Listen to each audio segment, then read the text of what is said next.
Senator Dick Durbin blasted Texas Governor Greg Abbott over his decision to bus border crossers to other cities. Durbin accused the Lone Star State Republican of exploiting, quote, this humanitarian challenge to score political points. In recent weeks, Texas Governor Greg Abbott and Arizona Governor Doug Ducey have sent buses of migrants to blue cities like New York City and Washington, D.C.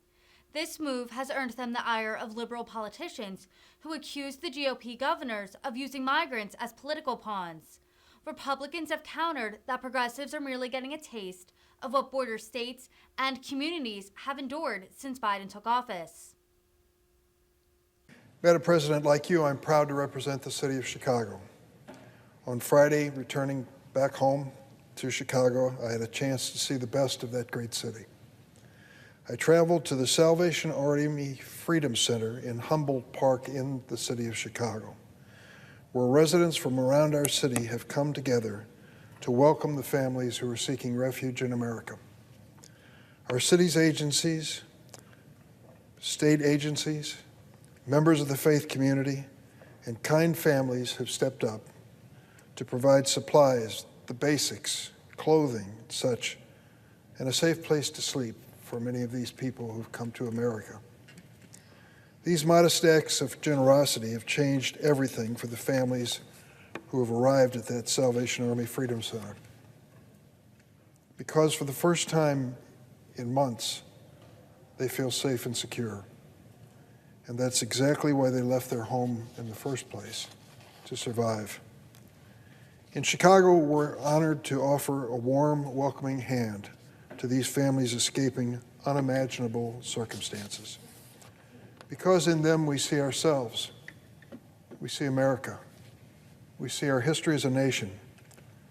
And for me personally, I see my own family. Back in 1911, a young Lithuanian woman set sail for America. She carried two things with her: her Catholic prayer book, published the year before the Tsars outlawed it in the nation of Lithuania, and her 2-year-old daughter, Ona, my mother. More than a century stands between my mother's arrival in America and the arrival of families I met Friday. But in many ways, it's the same story. America opened its doors to my family all those years ago and gave us a chance to find a place for a new land of opportunity.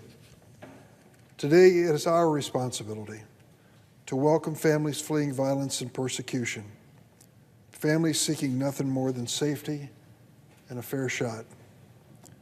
This is fundamental to who we are as Americans, but sadly, it seems that some in politics think otherwise.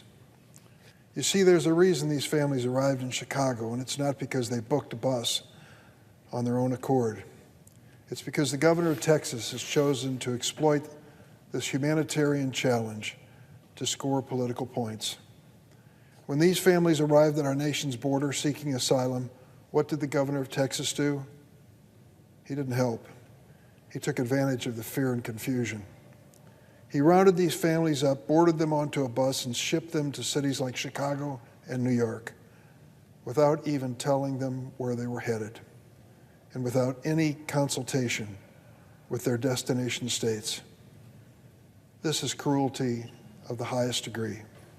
The governor of Texas didn't provide any notice to Illinois or Chicago.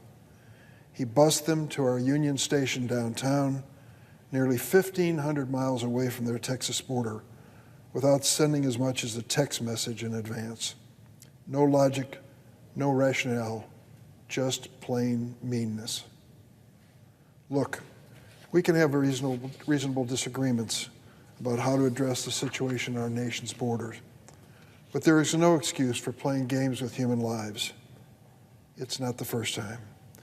Sadly, it's the playbook for many of the other party. Do you recall when President Trump, the nominee or candidate, stood up and said, they're all murderers and rapists coming in from Mexico? Or do you remember when more than 1,000 children, infants and toddlers, were separated from their parents at the border? Some of them are still adrift, never being reunited with their families. One of the people I met on Friday was a man named Carlos. He and his wife are from Venezuela, a country with an economic and political crisis so severe that their family feared persecution was on the brink of starvation, even though Carlos was a hard worker, always looking for a job. So on May 15th, Carlos and his wife did what they needed to do. Imagine this, if you will.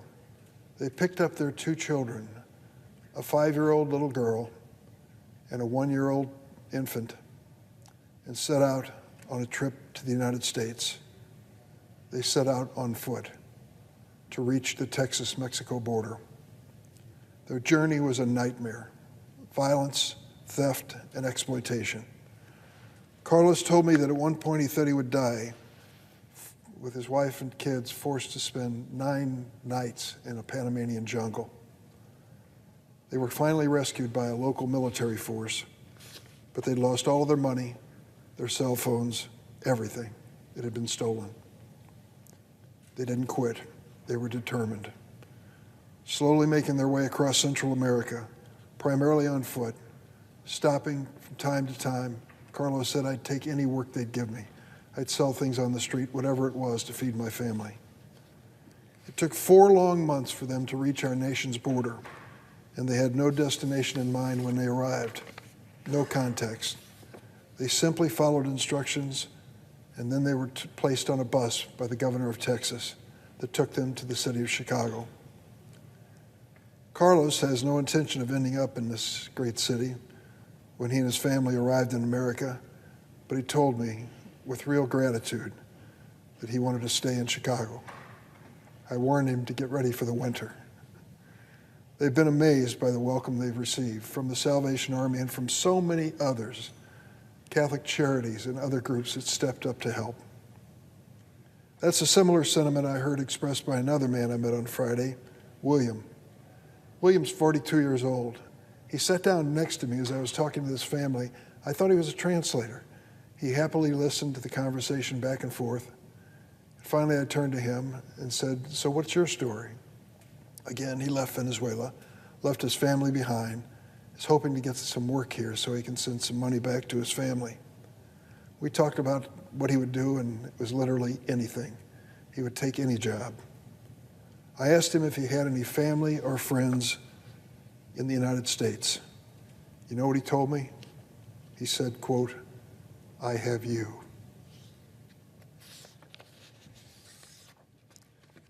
Before I left on Friday, both Carlos and William had something else to say to me.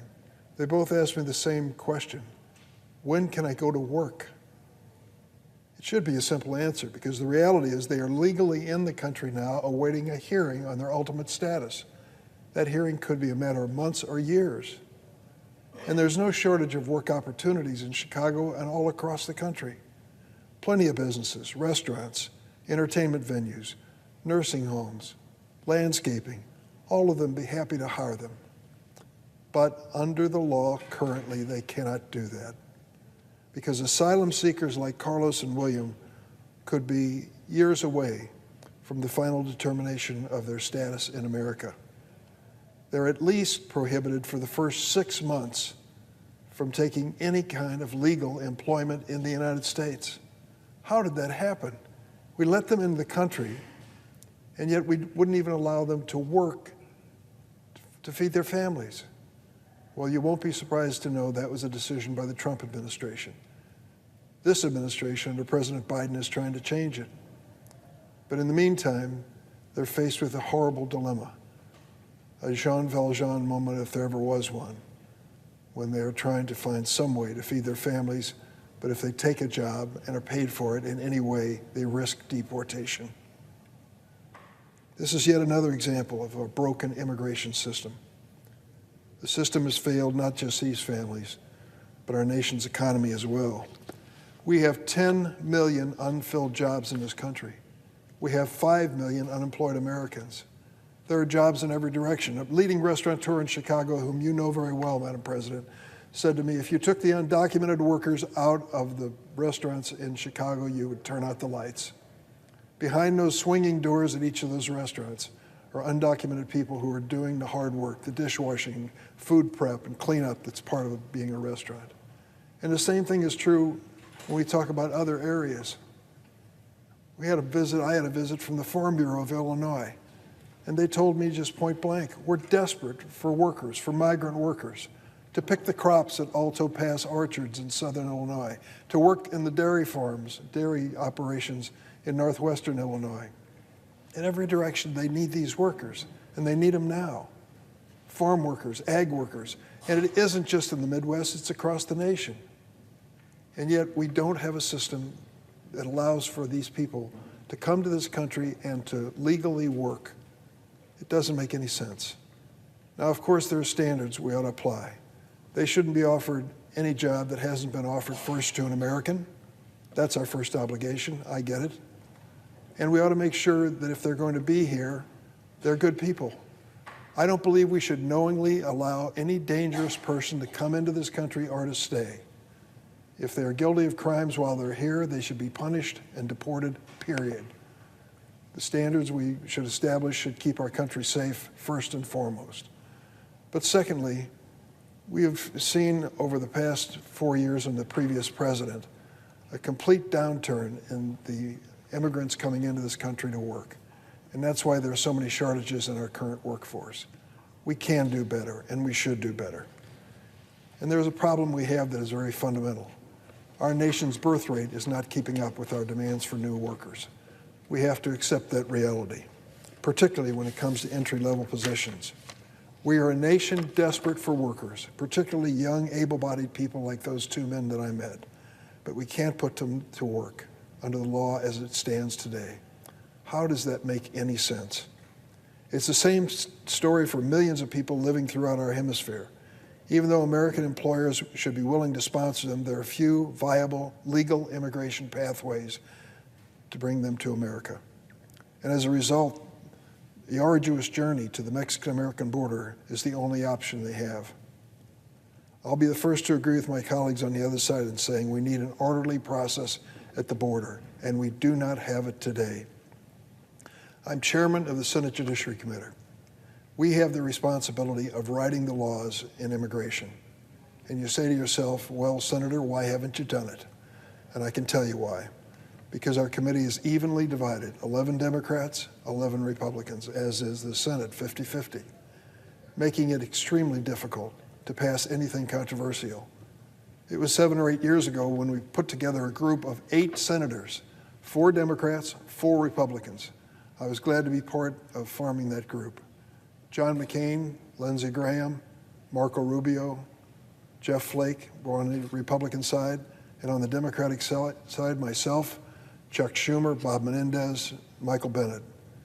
We put together a comprehensive immigration bill and called it on the floor of the Senate here, and it passed. 68 votes. We were elated. We finally found that sweet spot, that agreement. Oh, we said to President Trump, we'll build some more of your wall, and I had second thoughts about that, but if that's what it took, we had an agreement for a comprehensive bill. Passed it in the Senate and sent it over to the House of Representatives, and under Paul Ryan's Republican leadership, they refused to call it or consider it. It died. And nothing has been done ever since. In fact, nothing has been done for 30 years when it comes to the immigration laws of this country. Is it any wonder the problems we face? We need an orderly process. We need to make sure that no dangerous person is going to come into this process, do our level best to keep them out. And we need to accept one reality, and that is we cannot accept everyone in the world who wants to come to America tomorrow. The numbers are overwhelming. We have to have an orderly process and bring those people in that help us grow as a nation.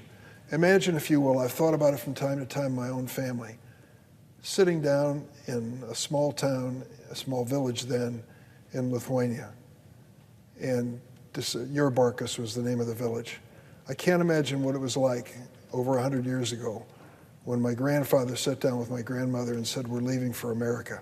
We're going to the land of opportunity. We're going to a place called East St. Louis, Illinois, which is where I was born. Imagine that decision, leaving your home, your church, your relatives, everything behind, and going to a land where you don't speak the language. It sounds like an incredible decision on their part, and I marvel today that they even did it.